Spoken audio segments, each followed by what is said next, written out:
Looking at the pacing of the match, something that I read in the notes, which you get onto the OVW students, is how, for instance, Wyndham and Flair used to bring the crowd up and down like a yo-yo. Could you explain that for the people? Well, you might even want to put in a clip, of one of those Flair Wyndham matches, because there was a point, I can't even remember the exact spot, but there's a point where Wyndham just starts firing back, boom, boom, and Flair's rocking, and boom, and all of a sudden in desperation there's a headlock, and I think he shoots him off and a tackle and a drop down, and goes for a clothesline, and Wyndham comes off the other side with a crossbody, and they both go over to the top rope together. So you've got all of a sudden, boom, boom, boom, and they start coming alive, and now they're running. People go, oh shit, where's this going to end up? Crossbody over the top rope, and they go, holy shit, and now both guys are down on the floor. Now they got to start crawling back in together. They're not out there wasting time. They gave the people a chance to go, holy fuck, thought he had him then. Whatever. You hear the people in the arena get as far as they can go, and once they're all the way up here screaming, they do something to bring them down, but not just grab a hold, where people go, pfft. They did a big thing that registered. Pfft. How can they top that? They can't. So now let's rest. Now the people are breathing. Now they're climbing back in. Now they're going to go do something else. A lot of times with the Midnight Express matches, what we would do is, if I was going to get nailed by the babyface, that would be the spot right before we get the heat. Because the babyfaces would look good, boom, boom, boom, boom, boom, and I'd get more frustrated, and they'd get more frustrated, and finally we'd get into something where they chased me, I'd run in, double knockout, or I'd be up, and they'd bonk them and nail me, boom, and down I'd go, and I'd be on the floor, and once I got hit. So now remember this, when your managers, or your girls, or your referees, or your announcers, or your seconds, or whoever, non-wrestlers, when they get in a fight, it naturally gets more reaction than the wrestlers, because not necessarily they're more over, but they see 20 wrestlers beat the piss out of each other every night that they go to wrestling, but the manager only takes a bump or two, or the girl only takes a bump or two, or the announcer only takes a bump every so often, or the referee's only getting a fight once in a great while. So that's more special. So you can have, you can have that go on if you don't overdo it, and it gets over. So anyway, point being, bam, when a manager gets pickled, yeah, he finally saw that too. That's as high as they can get. So now let's get to heat. So bing, bing, bing, bing, bing. Shit happens. I'm calming the Midnight Express down. Finally they hug. All is forgiven. I turn around and say, hey, shut up you people. The baby faces come over, grab them, double head bonk. They split around. I turn around, boom, nail me off the apron. Down I go on the floor. Ricky turns around, gets a headlock on Bobby. Bobby fires him off the other side, drops down. I'm staggering up there, the racket in my hand. The referee's looking elsewhere. Bam! Crack him in the back with a racket. Whoosh! Now we pulled the rug out from under him. Now people are like, yeah! Oh, fuck! Now we get the heat. Now, once again, you got him going, you got him going, you got him going. You can't put him away. First thing, you can't, if you've really got the people going, you don't want to go in the finish right there, because they're already up here, they can only go here. So, boom, you got them going, now you get ready to go.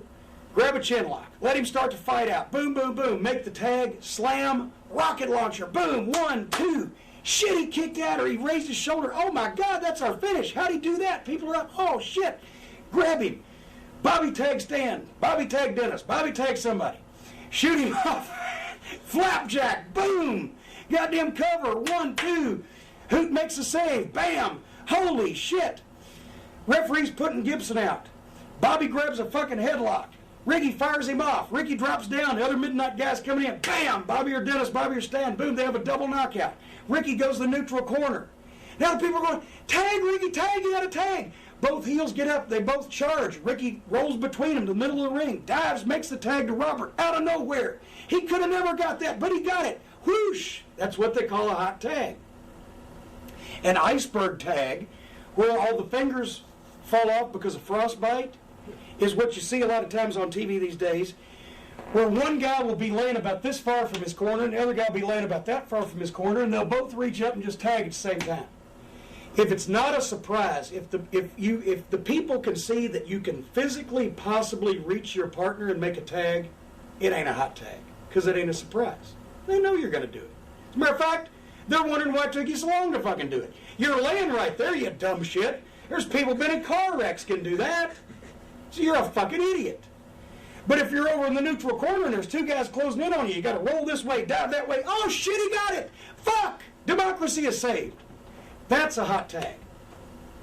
So you build the momentum leading into the hot tag and the comeback like that, and then when they blow, then the guy comes in and makes a comeback, boom, boom, boom, and you go wherever you're going. But if both guys are laying there like this, and they reach up, tag, tag, here comes two new guys. Well, if it's two guys people want to see, they'll cheer. Oh, two new guys in. What the fuck were we doing for the last 15 minutes trying to build this goddamn point up when all of a sudden it's like, tag, tag, yay! Fuck. Sorry. So, I digress. looking at the pacing of longer matches, it's pretty much building to that payoff and then starting over pretty much and then building to the next payoff. Yeah, well, you don't really start over. You can keep it going if you've got it going good. But, for example, when you get a set of false heat on one guy, we do this a lot of times, change the thing up. Or if you're in a six-man where you want to have a couple of sets of heat so you can get a couple of comebacks out of it, the false heat, are you familiar with that? False heat, for those of you people out there who have wasted your money on this episode, is if you get one of the baby faces down and you start kicking shit out of him long enough to convince the people he's the one you're getting the heat on. Then you let him make the tag where the other guy has a comeback, and so people are starting to go, yeah, we're liking this, but boy, this was a short son of a bitch. Boom, you get that guy and you get the real heat on him, and now they don't know where the fuck you're going. And then if you do enough back and forth false finishes in the end, like the Midnight Southern Boys match was great because boom, it looked like we were going to win, then it looked like they were going to win, then it looked like we were going to win, then it looked like they were going to win, and then finally something happens. Then that's when you get them going back and forth, yo-yo, yo-yo, yo-yo. And plus, when you can work in cliche finishes as false finishes, that's good too, because everybody now thinks they're smart, so they know the double backdrop sunset flip routine, or the this finish or that finish. Well, one time, I'm trying to think when it was. Jeez. It was on a Dennis Coralluzzo show. I can't even remember who it was.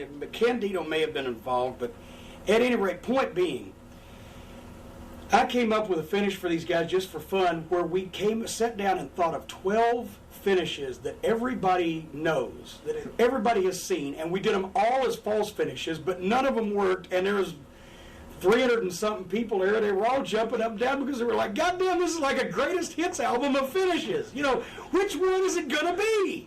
And finally, you know what the finish was? Small package. They were like, because they were just bored. They knew we were fucking with them, but they helped. You know, they said, yeah, fuck with us. We like this. This is great. You just... If they know where the destination is, that doesn't mean they know what route you're going to take. So they know somebody's going to turn, and they know somebody's going to win the title or whatever. All hope is not lost. Just take them on a couple of detours first to convince them that they don't really know everything, and then you can still surprise them. Now, that's not to say, like some of these dumb shits that book shows, you got to have a surprise every show. Well, we've got to have a name superstar as a surprise. They got to pay a guy, and they got to fly him in, and they got to put him up, and they got to bring him out, and they don't advertise him. He's a surprise because the people have come to expect surprises. Dumb shits. A surprise, by its very definition and nature, means something that is unexpected.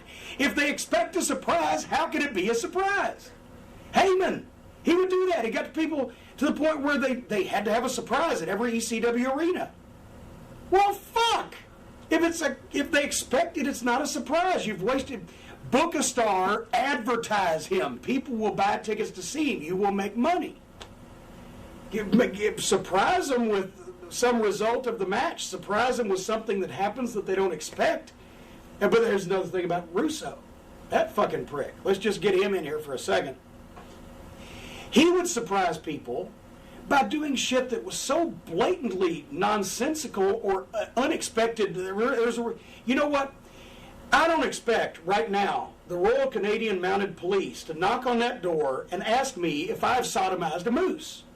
That would be totally unexpected. That would be a huge surprise.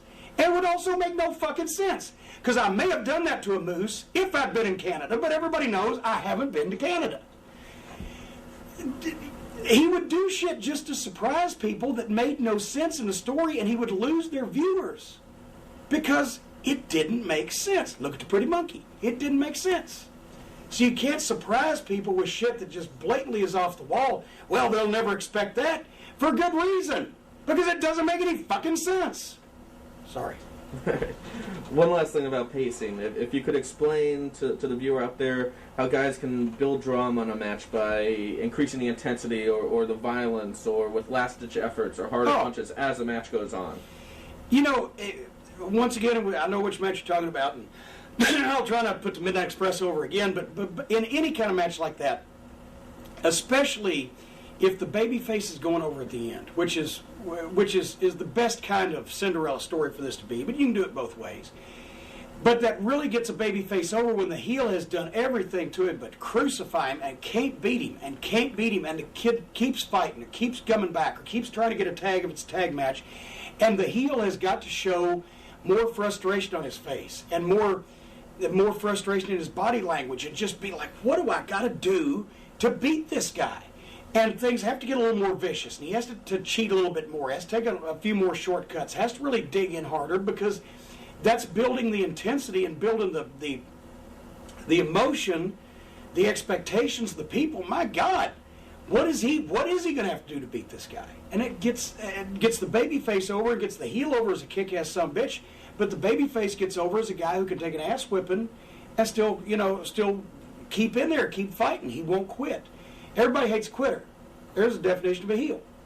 A babyface, a lot of times, can get over just by, even if he's overmatched, if he's good, if he's good enough to do other things that he needs to do. A babyface who is not a top babyface can get over more by losing, but by not quitting and having to practically be, hit with an axe to be beaten, than by winning. That's why everybody's well, geez, you beat the guy. Well, now he's dead. No. A lot of guys get over more by losing than they do by winning. So anyway, in answer to your question, boom, boom, boom, more intensity, more frustration, even if you do win. It still took everything you had to beat that guy. People would probably like to see it again because it was close, could have gone either way. Ali Frazier won, Ali Frazier 2. The reason for the rematch was because it could have gone either way.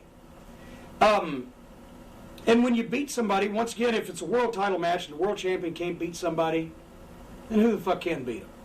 So, Jesus Christ. If you've got a guy that, especially a babyface, that you really want to elevate, you put him in a competitive match with a known top guy, top heel, and he takes that heel to the limit, and the heel has to win by the skin of his teeth. You've elevated the babyface instead of saying, okay, we're going to put the babyface over, but the people know he's not quite ready for it, and he wins, and people go, fuck you. Once again, that had to be fake. That was bullshit. He didn't deserve that. Well, now that they know it's all fake anyway, they would say, he didn't deserve that. You push him to rock. Die, Rocky, die. People said he may look good, but he don't deserve to be winning all these fucking matches, and they turned on him. So he used that, and he used the animosity he had, because he was out there trying to, carry on his father and grandfather's name, and trying to smile and trying to do the best he can. They fucking hated his ass, because they sensed, you may be special, but you ain't special yet, and you're getting pushed before you're ready. So he used that, and he said, okay, and it was believable. It was believable that he would be resentful. It was believable that he would take his frustration and his anger out on the people for saying, die, Rocky, die. And all of a sudden, then he started getting some heat as a heel, and then when he started getting more confidence, and all the rocks started coming out, then he started becoming a cool heel, and then the people turned him. Because the people, your most successful babyface heel turns, or heel babyface, actually your most successful heel babyface turns, people will turn him first. People will tell you, we're starting to like this guy, if you listen to him as a booker. And then you just give him more reasons to like the guy while he's still doing what he's doing to make him like him. Because if you just turn a guy, heel's getting over, he's getting popular. So you turn him babyface. Next week he's out kissing babies. People go, where the fuck did that come from? We liked that prick because at least he'd go out there and kick somebody's ass and wasn't worried about what people thought of him. Now he's kissing babies. Now you've killed him. Let the people turn him. Still let him keep doing the same thing he was doing that made him like him in the first place. And slowly give him a credible reason to say, okay, I'm going to fight that guy now. Turn on his partner or somebody else on that side that wants something, to where he's not just playing up to the people, he's doing it for a reason for himself, but now they get to see this guy kick the ass of that guy that they hate, using all the tactics that he usually used to kick the ass of the babyface they love. There you have it. That's perfect. That's how they managed to make us babyfaces for a short period of time, because Heyman could have turned Attila the Hun babyface.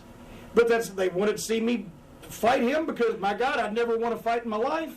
But he may be a prick, but he's our prick, Cornette, whereas this fucking prick's from New York and we're in Atlanta, so fuck him, we like him better. Process of elimination. Won a popularity contest, Adolf Hitler and Genghis Khan battling it out for top spot, right? But that's something that you have to do to put people in their proper place. It's not about, this isn't writing, it's not about writing scripts, and it's about feeling. It's about emotion and psychology, and there's somebody out there that would love to see Kermit the Frog be the world heavyweight champion. I know there's one, there's got to be one, because there's somebody that likes everything. They wouldn't, if there wasn't somebody on this planet that liked everything, the German porn industry would be out of business, okay? So there's somebody that likes everything. What you have to do is you have to try to narrow it down to a broad range of people that would like something, I don't care who wants to see Kermit the Frog. They can do their own wrestling thing. I'd rather see the people that want to see Stone Cold Steve Austin. Give me that crowd. I like that crowd. I can make some money off of them. So you've got to find something, talent, that appeals to a wide variety of the audience, and put them together in situations where the people are interested to see what happens. Winners and losers are always good. Championships should always be important. And why did you piss on my leg, and I'm going to get even about it? Don't make it too fucking complicated. People don't watch TV with a goddamn notebook. Same thing with the matches. Actually, some fans these days on the internet that don't get laid very often do watch the matches with a fucking notebook. Oh, well, goddamn, I'll have to take points off for that missed Hurricane Rana. Fuck you, just goddamn, you ain't doing it. Give them a fucking break. They're trying. Some of them suck, but some of them are good. And some of them suck now, but would be good if you give them a chance. So lighten the fuck up.